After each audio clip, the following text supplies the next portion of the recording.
Hi everyone. I hope आप सब लोग ठीक होंगे।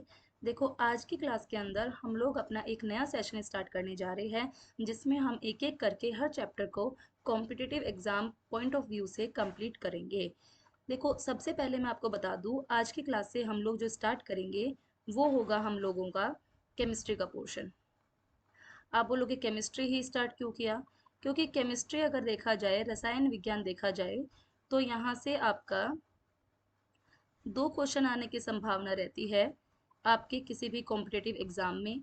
और आप जब भी स्टार्ट करते हो तो बायो और फिजिक्स तो आप लोग स्टार्ट कर लेते हो, बट केमिस्ट्री आप जनरली क्या कर देते हो, स्किप कर देते हो। तो हम लोग कोशिश यही करेंगे कि आज की क्लास में हम लोग केमिस्ट्री का इंट्रोडक्शन ले। हम ये देखेंगे कि हमें केमिस्ट्री में पढ़ना क्या क्या होता है, और फिर एक एक करके उन सारे चैप्टर्स को एग्जाम पॉइंट ऑफ व्यू से कौन कौन सी चीज़ें इंपॉर्टेंट हैं उसको हम लोग यहाँ पर कंप्लीट करने की कोशिश करेंगे। देखो, सबसे पहले अगर मैं आपको बताऊं, बात अगर करें साइंस की, अगर हम बात करते हैं साइंस की, अगर हम बात करते हैं विज्ञान की, तो आप मेरे को बताओगे कि इसकी तो तीन ब्रांच होती है। आप सभी को पता होगा, एक बायो होती है, एक आपकी केमिस्ट्री होती है, एक आपकी यहाँ पर फिजिक्स होती है। देखो, जब भी हम किसी लिविंग स्पीसीज के बारे में पढ़ते हैं तो हम लोग जनरली बायो पढ़ लेते हैं, जिसमें आपकी पूरी ह्यूमन एनाटॉमी आ जाती है। जब हम किसी मैटर की फिजिकल प्रॉपर्टीज़ को देखें कि कौन कौन से लॉ आते हैं, कौन कौन से यहाँ पर आपके नियम आते हैं, जैसे न्यूटन लॉ हो गया, फोर्स हो गया, मोमेंटम हो गया, ये सारी चीज़ें हम लोग कहाँ पर पढ़ लेंगे, फिजिक्स में। बट उसके बाद भी आपकी किसी भी मैटर की केमिकल प्रॉपर्टीज़ रह जाती है, और जो आपकी केमिकल प्रॉपर्टीज़ होती है किसी भी मैटर की, वो जहाँ पर स्टडी की जाए, वो ब्रांच आपकी आ जाएगी, आप बोलोगे वही होगी हमारी केमिस्ट्री। तो कुल मिलाकर के मैं इतना कहना चाहती हूँ, ये आपकी साइंस की वो ब्रांच है जहाँ पर आप किसी भी मैटर की क्या पढ़ते हो, केमिकल प्रॉपर्टीज़ पढ़ते हो। आप बोलोगे केमिस्ट्री वो ब्रांच है जहाँ पर हम लोग किसी भी मैटर की केमिकल प्रॉपर्टीज पढ़ेंगे। आप बोलोगे मैटर क्या होता है, हिंदी के अंदर इसको पदार्थ कहते हैं, और केमिकल प्रॉपर्टीज का मतलब आ जाएगा रसायन, उसके रासायनिक गुण पढ़ने हैं। यानी कि उसके अंदर कौन कौन सा केमिकल इस्तेमाल किया गया है, ऐसा केमिकल इस्तेमाल करने से क्या होगा, या फिर उसके कुछ लॉज आते हैं, नियम आते हैं केमिस्ट्री के अंदर भी, वो हम लोग पढ़ते हैं। कुल मिलाकर के हमें किसी भी मैटर की केमिकल प्रॉपर्टीज पढ़नी होती है। अब आप मेरे से पूछोगे कि इसका सिलेबस क्या क्या होता है, क्योंकि ज़रूरी है एक बार सिलेबस भी जान लेना। तो आप लोग यहाँ पर देखो, सिलेबस डिस्कस करते हैं। तो सबसे पहले हम लोग यहाँ पर केमिस्ट्री के बारे में पढ़ेंगे कि मैटर की जो हम केमिकल प्रॉपर्टीज पढ़ रहे हैं, एक्चुअल में ये मैटर क्या होता है। अगर आप मैटर की केमिकल प्रॉपर्टीज पढ़ रहे हो तो आपको ये तो पता रहे कि मैटर क्या है, और मैटर अपनी कितनी अवस्थाओं में मिलता है। जैसे कि आपने देखा सुना होगा, solid, liquid, gas generally, but दो स्टेट इसकी और होती है, एक को प्लाज्मा कहते हैं, एक को बोस आइंस्टीन कंडेंसेट कहते हैं। तो उनके बारे में भी हमें जानना है।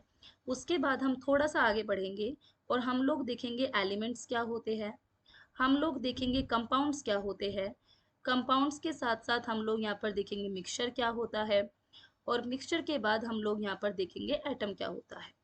एक तरीके से जब आप केमिस्ट्री पढ़ना शुरू करते हो तो आपको ये दो तीन चीज़ों के बारे में पता होना चाहिए, जिसको तत्व किसे कहते हैं, अगर आपसे बोले यौगिक किसे कहते हैं, यौगिक के साथ साथ आपका मिश्रण आ जाएगा, मिश्रण किसे कहते हैं, और मिश्रण के साथ साथ आपका यहाँ पर परमाणु आ जाएगा, यानी कि एटम आ जाएगा। इसके बारे में पढ़ना है कि ये सब चीज़ें होती क्या है।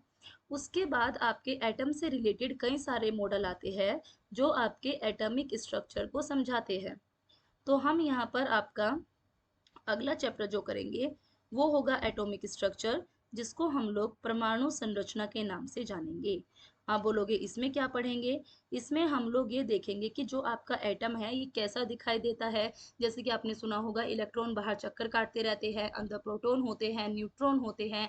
ये इलेक्ट्रॉन, प्रोटॉन, न्यूट्रॉन क्या होते हैं, अलग अलग यहाँ पर मॉडल आए, उन्होंने अलग अलग बातें बताई एटॉमिक स्ट्रक्चर के बारे में, वही हम लोगों को समझना है।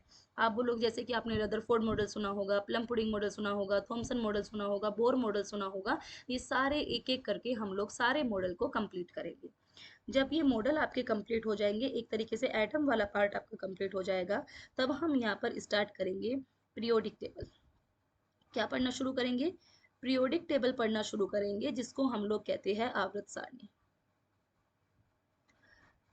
अगर बोले आवर्त सारणी के अंदर क्या पढ़ना होता है, तो इसके अंदर हमें पढ़ना होता है कि कौन-कौन सी यहाँ पर आती है चीज़ें, जैसे कि आपने एक पीरियोडिक टेबल जो आपकी होती है उसके बारे में पढ़ा हो कि ये एस ब्लॉक है, ये डी ब्लॉक है, ये एफ ब्लॉक है, ये आपके पी ब्लॉक है। तो ये P S D F block कैसे बने, क्यों बने, कौन-कौन से एलिमेंट्स किसमें आते हैं, जो आपकी ये 118 एलिमेंट है इनके बारे में हम लोग सारी चीज़ें कंप्लीट जानेंगे। उसके बाद इसी पीरियोडिक टेबल में कुछ आपके मेटल्स होते हैं, कुछ आपके नॉन मेटल्स होते हैं, और कुछ आपके यहाँ पर आएंगे जो होते हैं मेटेलॉइड। तो यहाँ पर आप लोग पढ़ोगे धातु के बारे में, धातु के साथ साथ आप लोग पढ़ोगे अधातु के बारे में, और अधातु के साथ साथ आप लोग पढ़ोगे उपधातु के बारे में। यानी कि ये मेटल्स क्या होते हैं, नॉन मेटल्स क्या होते हैं, मेटेलॉइड्स क्या होते हैं, इसके बारे में आपको जानना है। उसके बाद यहाँ पर आपके आते हैं जिसको हम लोग कहते हैं हाइड्रोकार्बन्स। आप बोलोगे अब हाइड्रोकार्बन्स क्या होते हैं।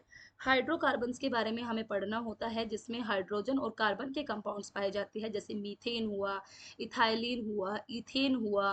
साथ साथ आपके यहाँ पर कई सारे आएंगे जैसे कीटोन ग्रुप हुआ, एल्किलिल ग्रुप हुआ। ये सारी चीज़ें क्या होती है उसके बारे में हम लोग यहाँ पर जानेंगे।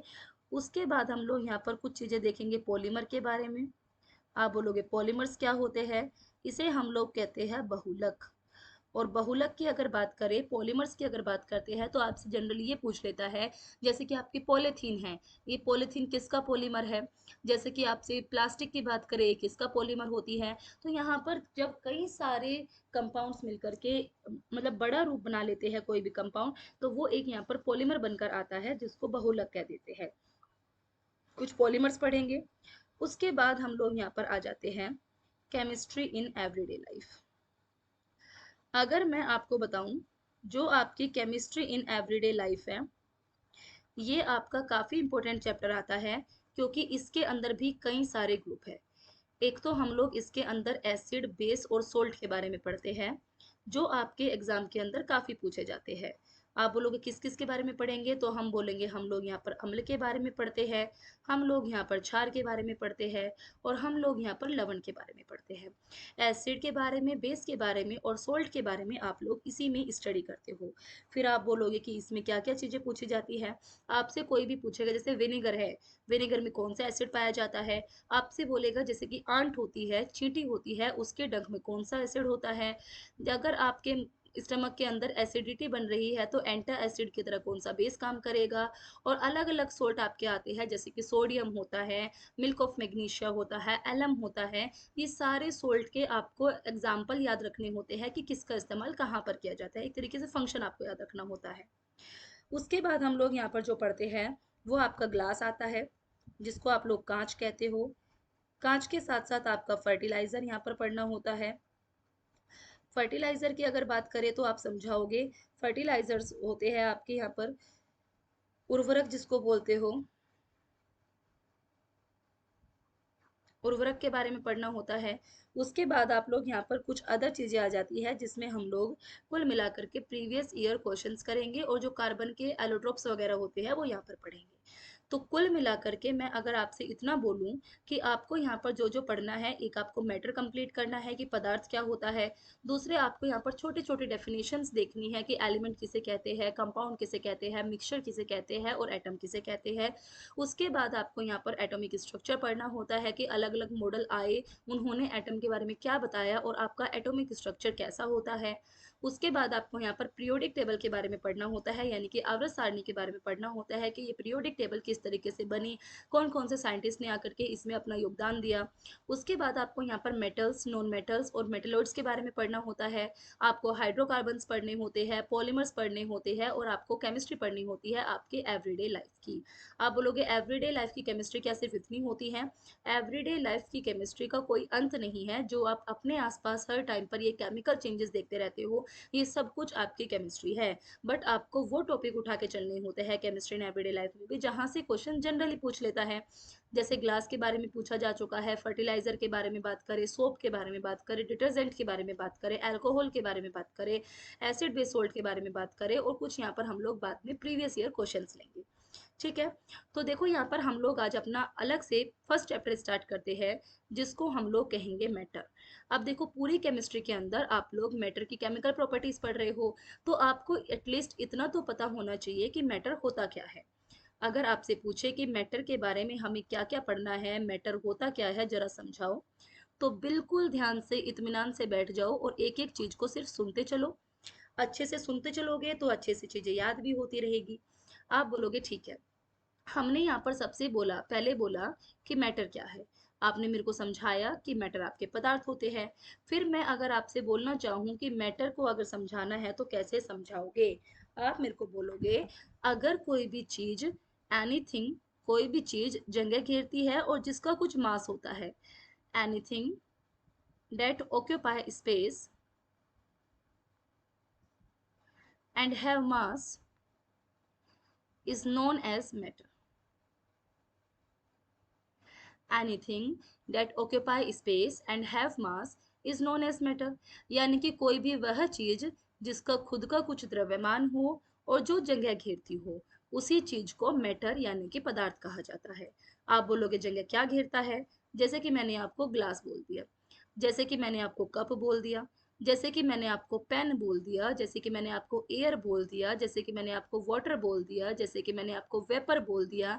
इन सब चीजों का अपना कुछ ना कुछ द्रव्यमान होता है और ये आपकी जगह भी घेरती है। तो जो आपका स्पेस को ऑक्यूपाई करे, जिसका कुछ मास हो, द्रव्यमान हो, उसी को हम लोग मैटर कह देते हैं। आप बोलोगे ठीक है, कोई दिक्कत नहीं। इससे अलग फिर मैं आप लोगों से बोलती हूँ कि मैटर जो होता है आपका, ये जनरली कितनी अवस्थाओं में पाया जाता है। आप बोलोगे इसकी स्टेज की बात करें तो ये 5 स्टेज में देखने को मिलेगा। पूछा जाए कौन कौन सी, एक आप मेरे को बताओगे, एक स्टेज होती है सॉलिड, जिसको हम लोग ठोस कहते हैं। एक जो स्टेज होती है ये होती है लिक्विड, जिसको हम लोग तरल कहते हैं। एक जो स्टेज होती है आपके यहाँ पर, ये होती है गैस, जिसको हम लोग गैस ही कहते हैं। उसके बाद यहाँ पर एक स्टेज आती है जिसको हम लोग कहते हैं प्लाज्मा, हिंदी के अंदर भी प्लाज्मा इसको बोलेंगे।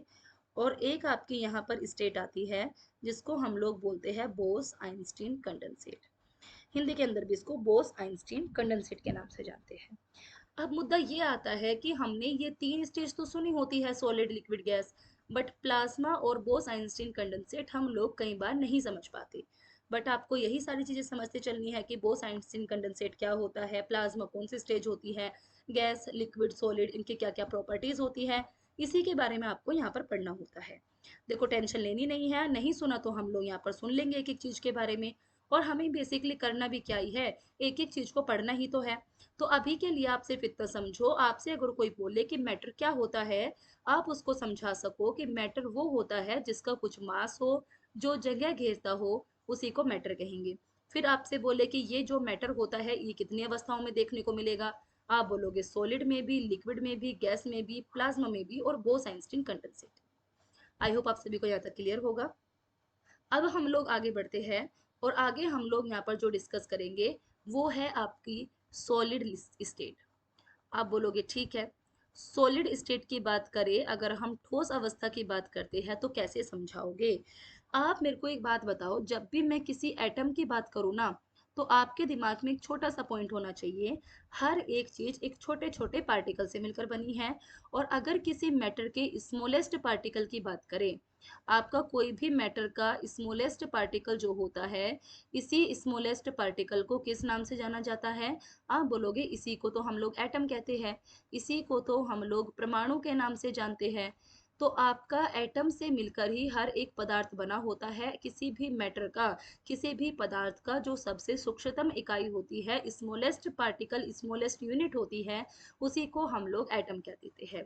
तो अगर मैं बात करती हूँ कि ये आपका कोई पदार्थ है, सॉलिड की बात कर रहे हैं, तो सॉलिड के जो एटम्स होते हैं वो कैसे होते हैं, काफी पास पास होते हैं। आप सभी ने ये सुना होगा कि सॉलिड के अंदर जो एटम है वो काफी पास पास होते हैं, तभी इसकी स्टेट जो होती है वो कैसी बन जाती है, ठोस बन जाती है। तो जो एटम एटम है, एटम एटम के बीच में एक फोर्स लगता है, एटम एटम के बीच में एक अट्रैक्टिव फोर्स लगता है, अट्रैक्टिव बल लगता है। और इसी फोर्स को हम लोग कहते हैं इंटरमोलिकुलर फोर्स। क्या बोलते हैं, इंटरमॉलिक्यूलर फोर्स के नाम से जानते हैं। इसको हम लोग आंतरिक अणु बल के नाम से जानते हैं। आप मेरे को ये बताओ, अगर आपसे बोले कि आंतरिक अणु बल जो होता है ये किसे कहा जाता है, आप बताओगे दो परमाणु के बीच में लगने वाला फोर्स ही ये कहलाता है आपका आंतरिक अणुबल। अगर आपसे बोले कि जो दो आपकी यहाँ पर होती है, एक सेकेंड रुकना प्लीज, आपसे बोलेगा कि दो एटम के बीच में लगने वाला फोर्स ही इंटरमोलिकुलर फोर्स कहलाता है। दो परमाणु के बीच में लगने वाला बल ही इंटर आंतरिक अणु बल कहलाता है। आप बोलोगे ठीक है। तो अगर मैं आपसे बोलूं कि जो सॉलिड होता है इसके अंदर जो इंटर मोलिकुलर फोर्स है ये कम होगा कि ज्यादा होगा, बताओ आप लोग सोचकर। अगर आपसे बोले कि जो आपका ठोस होता है इसके अंदर इंटरमोलिकुलर फोर्स कम होना चाहिए कि ज्यादा, आप बोलोगे सॉलिड तो वही ना जिसके जो एटम्स है वो काफी पास पास हो। पास पास क्यों आई है एटम्स, क्योंकि इनके बीच में इंटरमोलिकुलर फोर्स ज्यादा था इसलिए पास पास बाइंड होके रह गए। तो आप बोलोगे इसमें जो इंटरमोलिकुलर फोर्स होता है ये होता है मैक्सिमम। ठीक है। उसके बाद मैं आप लोगों से बोलती हूँ कि क्या आपके सॉलिड की जो शेप होती है, यानी कि जो आपका सॉलिड का आकार होता है ये फिक्स होता है कि चेंज होता रहता है। आप बोलोगे शेप की अगर बात करोगे तो ये हमेशा कैसी मिलेगी, डेफिनेट मिलेगी। यानी कि जो शेप होती है ये आपकी कैसी होती है, निश्चित मिलेगी।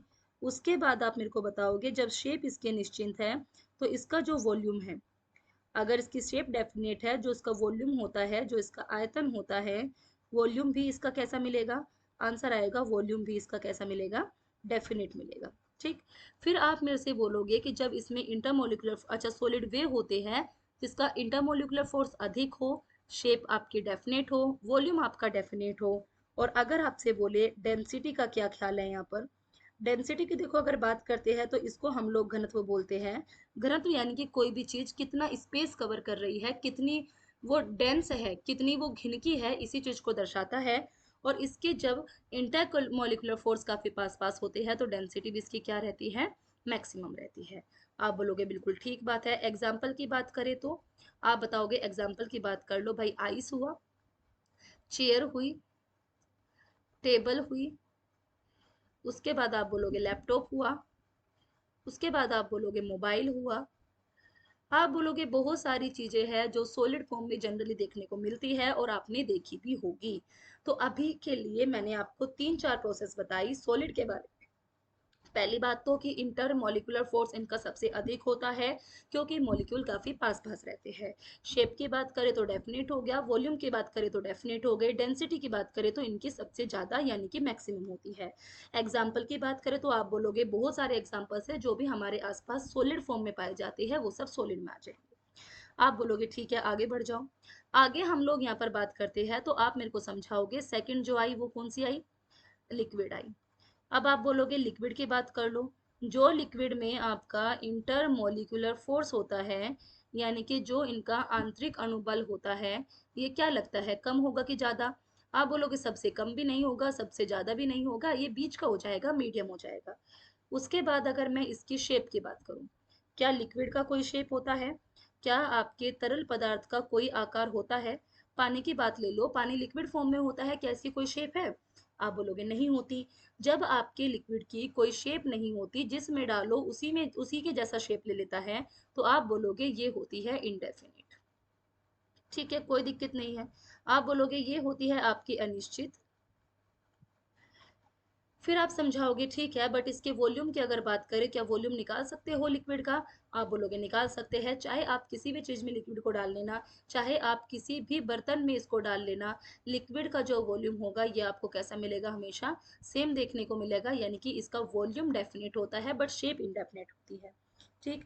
फिर आपसे बोला जाए कि अगर हम यहाँ पर बात करते हैं इसकी डेंसिटी की, डेंसिटी जैसे कि अभी बताई कि आपकी डेंसिटी यानी कि घनत्व कितना होता है इसका, तो आप बोलोगे देखो सॉलिड जितना तो होता नहीं है बट गैस से ज्यादा होता है, तो आप इसकी डेंसिटी भी कैसी मान सकते हो, नॉर्मल नॉर्मल मान सकते हो। कुछ ऐसे मान लो ये लिक्विड है, इसके मॉलिक्यूल थोड़ा सा इतनी इतनी दूरी पर रहते हैं, सबसे ज्यादा पास पास तो नहीं रहते बट ज्यादा दूर दूर भी नहीं रहते, नॉर्मल नॉर्मल यहाँ पर ये रहते हैं। और इसीलिए हम इसको क्या बोल देते हैं कि डेंसिटी कैसी होती है इनकी, आप बोलोगे इनकी डेंसिटी नॉर्मल होती है।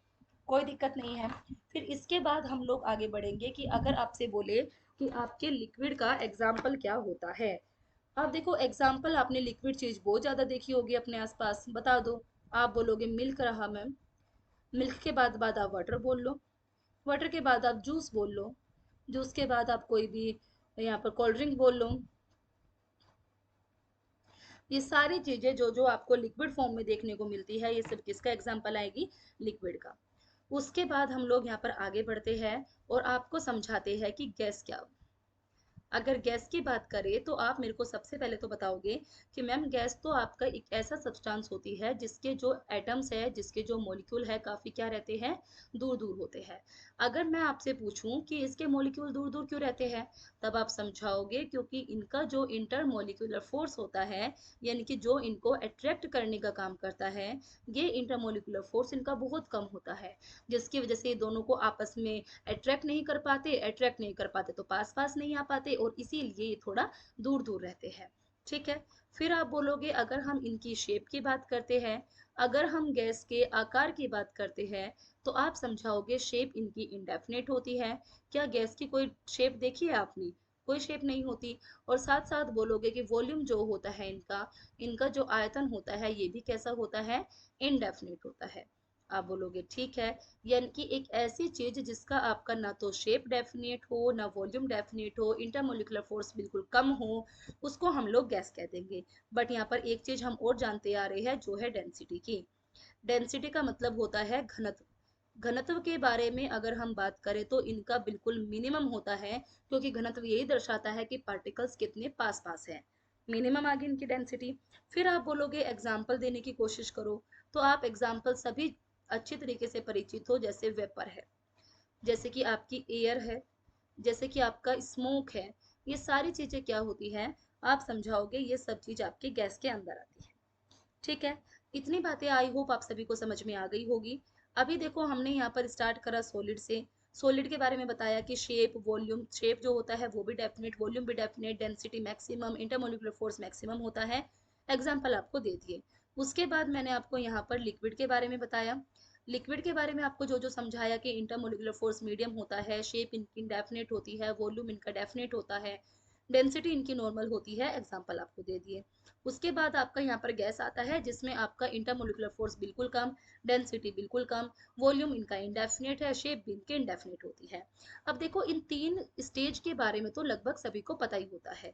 मेन जो यहाँ पर आती है चीजें, वो आती है अब आपकी, जिसको हम लोग पढ़ते हैं प्लाज्मा के बारे में। देखो यहाँ पर अब हम दो स्टेज के बारे में पढ़ेंगे, एक आपकी प्लाज्मा है और एक आपकी बोस आइंस्टीन कंडेंसेट है। मैं आपको पहले प्लाज्मा समझाती हूँ, उसके बाद हम लोग बोस आइंस्टीन कंडेंसेट की तरफ मूव ऑन करेंगे। आप बोलोगे ठीक है। देखो प्लाज्मा का नाम आते ही पहले तो आप लोगों को दो बातें यहाँ पर बता रही हूँ जिनको याद रखना है। एक आपको याद रखना है, 1879 में एक साइंटिस्ट आए थे जिनका नाम था विलियम क्रुक्स। ठीक। और उसके बाद याद रखना है 1928 में एक व्यक्ति आए थे जिसका नाम था इरविंग लैंगम्यूर। आप बोलोगे इन दोनों का नाम याद क्या रखे, इन दोनों का नाम आपको ये याद रखना है कि जो आपके यहाँ पर ये थे, एक सेकंड, हाँ, जो आपके यहाँ पर 1879 के अंदर विलियम क्रुक्स आए थे, इन्होंने प्लाज्मा को डिस्कवर किया। यानी कि इन्होंने बताया कि जो आपका प्लाज्मा स्टेज है, एक अलग से भी स्टेज पाई जाती है जो सॉलिड नहीं है, लिक्विड नहीं है, गैस नहीं है, अलग ही प्रॉपर्टीज रखती है, अलग ही स्टेज होती है, उसको हम लोग प्लाज्मा कहते हैं। बट इन्होंने सिर्फ इसका नाम नहीं दिया, इसको सिर्फ इतना बता दिया कि सॉलिड, लिक्विड, गैस से अलग भी एक स्टेज आती है। फिर इसको नाम जो दिया गया वो 1928 में दिया गया, वो भी इरविंग लैंगम्यू के द्वारा। तो यहाँ से दो क्वेश्चन बनेंगे। पहला पूछेगा प्लाज्मा स्टेज की खोज किसने करी, आप बोलोगे विलियम क्रुक्स ने। आपसे पूछेगा प्लाज्मा नाम किसके द्वारा दिया गया, इरविंग लैंगम्यू के द्वारा। आप बोलोगे बाकी सब चीज तो ठीक है, हमें ये भी तो पता चले कि आखिरकार ये होती क्या है प्लाज्मा स्टेट। देखो अगर मैं आप लोगों से बोलूं कि जब आप सॉलिड को थोड़ा गर्म करोगे तो वो लिक्विड में कन्वर्ट होता है, लिक्विड को थोड़ा और गर्म करोगे तो गैस में कन्वर्ट होता है, वेपर बन जाती है, पानी की बात करें तो।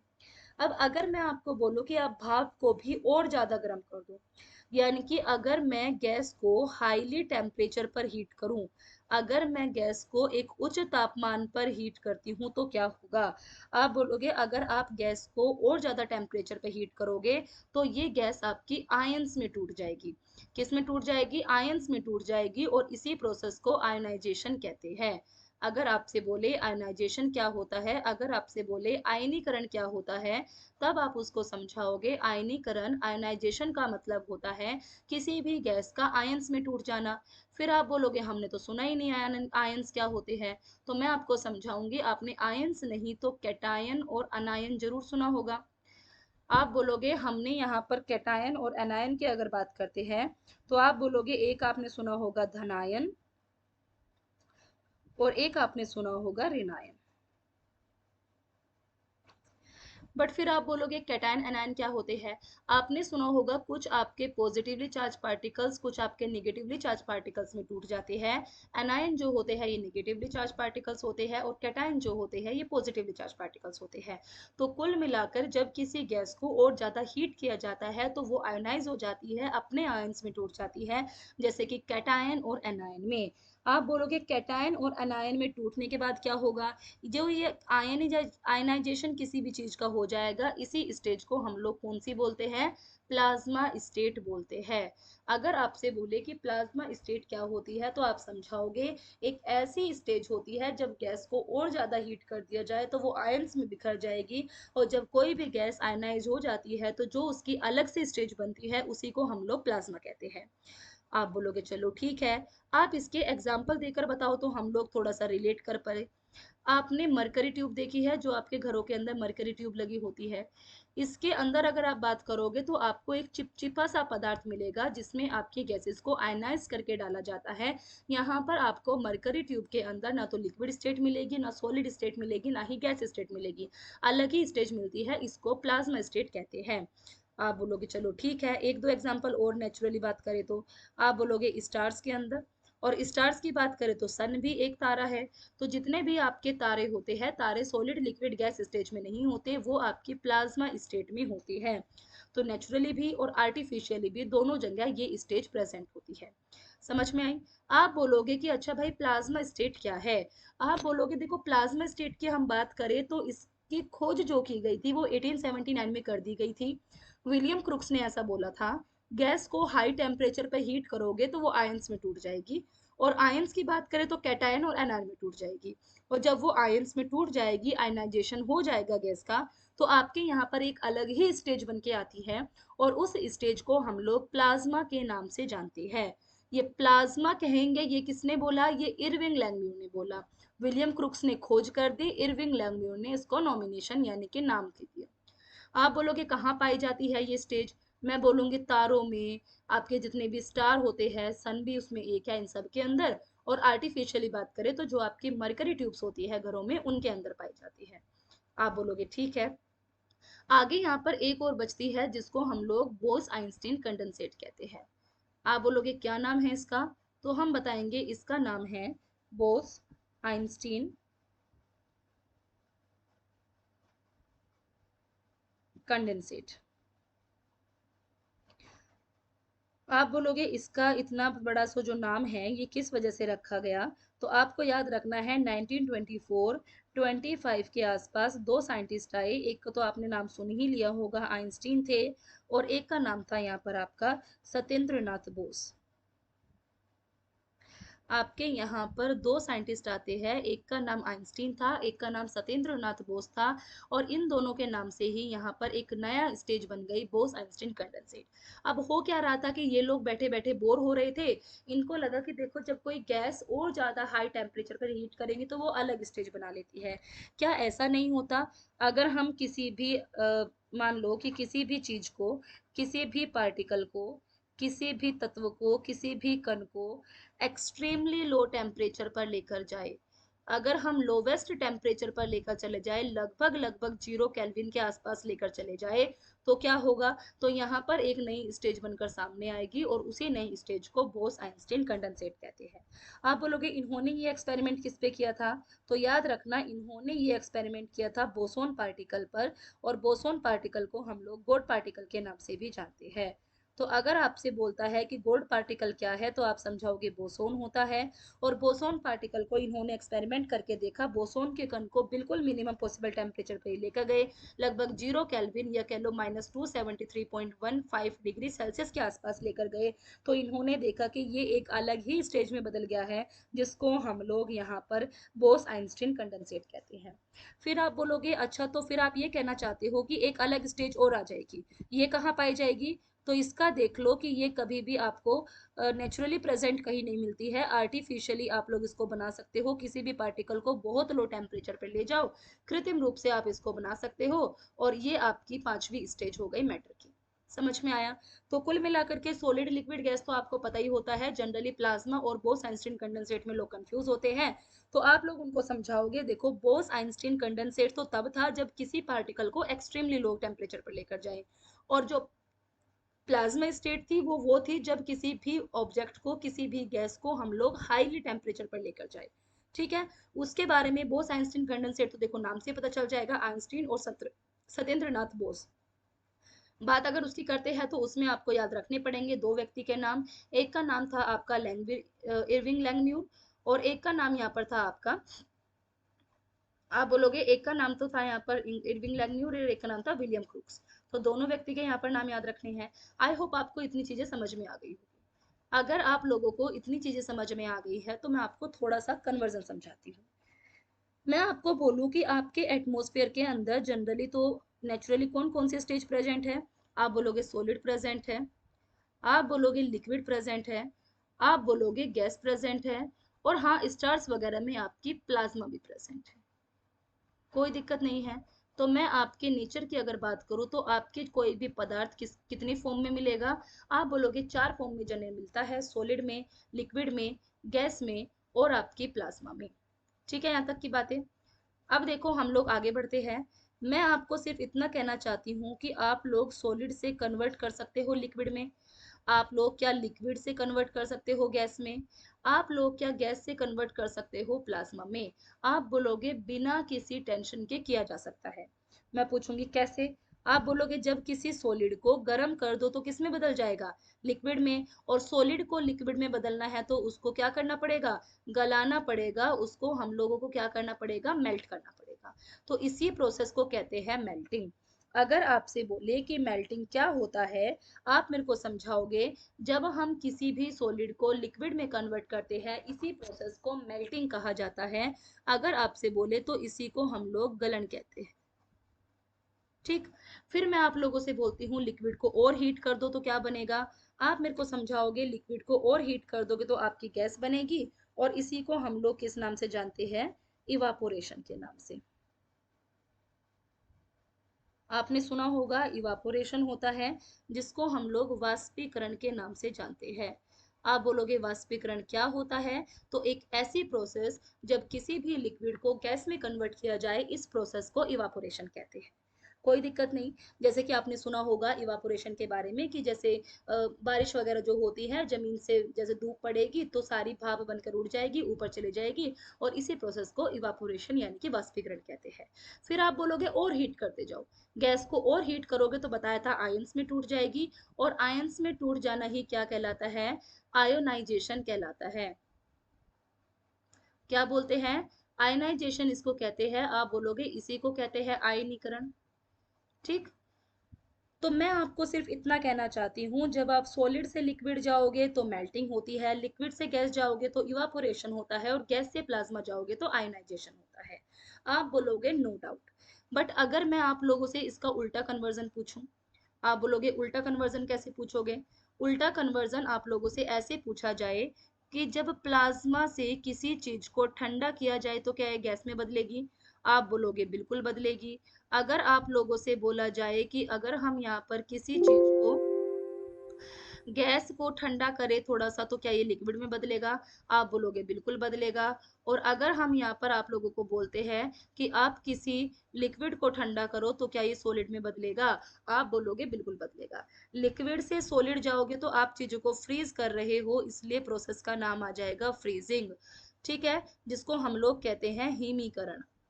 आप बोलोगे कोई दिक्कत नहीं। फिर मैंने बोला जब गैस को ठंडा करते हैं, आपने देखा होगा अगर आप लिक्विड से आप पानी उबाल रहे हो और पानी उबालते हुए ऊपर एक थाली या प्लेट रख दो, तो थाली के ऊपर कुछ भाप जमती है, बट जैसे जैसे वो भाप ठंडी होती रहती है तो वापस से पानी में ही गिरती रहती है।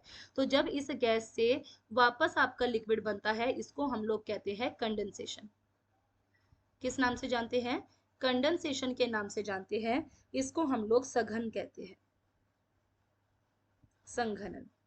उसके बाद मैंने आपको बोला कि प्लाज्मा से गैस में बना, यानी कि जो आयंस में टूट गए थे वो वापस से गैस में जुड़ गए कम टेम्परेचर होने की वजह से, जिसको हम लोग कहते हैं डी आयोनाइजेशन। तो कुल मिलाकर मैं आपको जो ये प्रोसेस समझाई है, आई होप आपको समझ में आ गया हो दोनों ही तरीके से। पहले तो सॉलिड को गर्म करो, लिक्विड में जाओ तो मेल्टिंग, लिक्विड को गर्म करो गैस में जाओ तो इवापोरेशन, गैस को और गर्म करो प्लाज्मा स्टेट में जाओ तो आयनाइजेशन। फिर उल्टा चक्र घुमा दो, प्लाज्मा से गैस आओगे तो डी आयनाइजेशन, गैस से लिक्विड आओगे तो कंडेंसेशन, और लिक्विड से सॉलिड जाओगे तो फ्रीजिंग होगा। अब देखो यहाँ पर आपको बहुत इंपॉर्टेंट बात बताती हूँ जहां से क्वेश्चन जनरली पूछता है। मैं आपसे कहती हूँ कुछ चीजें ऐसी होती है जो सीधा सॉलिड से गैस में बदल जाती है। आप बोलोगे अच्छा, तो फिर ऐसा भी होता होगा कुछ चीजें सीधी गैस से किस में बदल जाती होगी? सॉलिड में भी। तो जो सॉलिड से सीधा गैस में बदले, इसको कहते हैं सब्लिमेशन। जो सीधा सॉलिड से गैस में बदले, इसको हम लोग सब्लिमेशन कहते हैं। और अगर आपसे बोले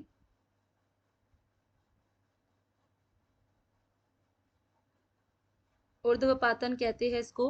अगर आपसे बोले गैस से सॉलिड में अगर कन्वर्ट होगा तो इसे किस नाम से जानते हैं? तो आप बोलोगे इसे हम लोग कहेंगे डिपोजिशन। आपको यहाँ पर इन दोनों में जो सबसे इंपॉर्टेंट मार्क करके याद रखना है, वो याद रखना है सब्लिमेशन को। अगर आपसे बोले कि सब्लिमेशन क्या होता है तो आप बताओगे जो सॉलिड से सीधा गैस में कन्वर्ट हो जाते हैं, इसी प्रोसेस को सब्लिमेशन कहते हैं। और ऐसे जो जो कंपाउंड्स होते हैं इनको हम लोग सब्लिमेट कंपाउंड के नाम से जानते हैं। आप बोलोगे किस नाम से जानते हैं? सब्लिमेट कंपाउंड इनको कहा जाता है। आप बोलोगे सब्लिमेंट यौगिक इनको कहते हैं। कौन कौन सी ऐसी चीजें होती है जनरली जो सॉलिड से लिक्विड में बदल, सॉलिड से सीधा गैस में बदल जाए, ये लिक्विड स्टेट में आए ही ना सीधा गैस में कन्वर्ट हो जाए, ऐसी कौन कौन सी होगी? एक एक करके एग्जांपल लिखवाते हैं। सबसे पहले आएगा सॉलिड CO2। बहुत बार आपसे बोलते हैं सॉलिड CO2 की बात करते हैं तो ठोस CO2 होता है, जिसको आप लोग ड्राई आइस के नाम से भी जानते हो। जनरली आपने देखा होगा फिल्मों वगैरह में, जो यहाँ पर आर्टिफिशियली बर्फ से का इस्तेमाल करते हैं, उनसे कपड़े गीले नहीं होते, वो सीधा भाप बनकर उड़ जाते हैं। आप बोलोगे वो क्या होता है? बेसिकली क्या वो आइस होता है? आइस नहीं होता, वो CO2 की जमी हुई फॉर्म होती है जो बिल्कुल आइस की तरह दिखाई देती है, इसीलिए इसको शुष्क बर्फ के नाम से जानते हैं। तो ये क्वेश्चन एग्जाम में बना है, सॉलिड CO2 को और किस नाम से जाना जाता है? आप बोलोगे इसको ड्राई आइस या शुष्क बर्फ के नाम से जानते हैं। आप बोलोगे ठीक है। और एग्जाम्पल क्या आएंगे इस पे? आपने देखा होगा नेफ्थलीन बॉल के बारे में, आपने नेफ्थलीन बॉल देखी होगी। नेफ्थलीन बॉल की अगर बात करते हैं तो आपने कपूर की गोली देखी होगी जो कपड़ों वगैरह में रखते हैं ताकि स्मेल ना हो। अगर मैं कैम्फर की बात करती हूँ तो वो भी इसी में आ जाएगा, यानी कि कपूर की टिक्की जो आप पूजा वगैरह में इस्तेमाल करते हो, उसको भी जब आप जलाओगे तो वो सीधा किस में कन्वर्ट होगी? गैस में, लिक्विड फॉर्म में वो नहीं आएगी। उसके बाद आप बोलोगे और क्या होता है, तो याद रखना अमोनियम क्लोराइड होता है। अमोनियम क्लोराइड नाम का एक कंपाउंड होता है, ये भी सीधा किस में कन्वर्ट होता है? सॉलिड से गैस में। उसके बाद आप लोगों को एक और यहाँ पर याद रखना है, वो है आयोडीन। आयोडीन की अगर बात करते हैं, ये भी किस में कन्वर्ट होता है? सीधा सॉलिड से गैस में। तो अगर मैं आप लोगों से 5 एग्जाम्पल पूछना चाहूँ कि आप मेरे को 5 एग्जाम्पल बता दो सप्लीमेंट कंपाउंड के, आप तुरंत बताओगे एक तो सॉलिड CO2 है जिसको ड्राई आइस कहते हैं, एक नेफ्थलीन बोल होती है, एक कैम्फर होता है, एक अमोनियम क्लोराइड होता है और एक आयोडीन होता है।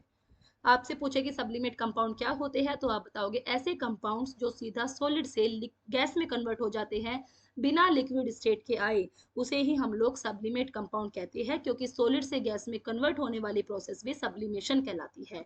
तो जो ये आप लोगों के सामने चार्ट बना हुआ है, ये बहुत ज्यादा इंपॉर्टेंट है।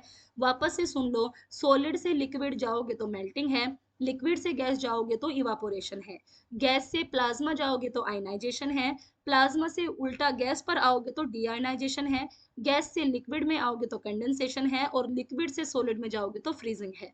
सॉलिड से सीधा गैस में जाओगे तो सब्लिमेशन है, और गैस से सीधा सॉलिड में आओगे तो डिपोजिशन है। यहाँ पर सबसे इंपॉर्टेंट जो आती है वो सब्लिमेशन है, क्योंकि कुछ सब्लिमेट कंपाउंड के बेस पर आपसे एग्जाम्पल पूछे जाते हैं। आप बताओगे हमें याद है, एक कपूर की गोली है जो कपड़ों में रखती है, एक कपूर की टिक्की है जो पूजा में यूज होती है, एक शुष्क बर्फ होता है, एक आपका अमोनियम क्लोराइड होता है, और एक आपका आयोडीन होता है। ठीक है, आज की क्लास में हम लोगों ने जो डिस्कस किया है, ये था आपकी केमिस्ट्री का सिर्फ कुछ बेसिक सा पार्ट, जिसको आप लोग एक तरीके से ये कह सकते हो कि आज की क्लास में हम लोगों ने जो पढ़ा है, ये हमने क्या पढ़ा है। एक तो हमने केमिस्ट्री का इंट्रोडक्शन लिया कि हमें केमिस्ट्री में पढ़ना क्या क्या है, और इंट्रोडक्शन में हमने सारे चैप्टर डिस्कस किए हैं, सिलेबस डिस्कस किया है।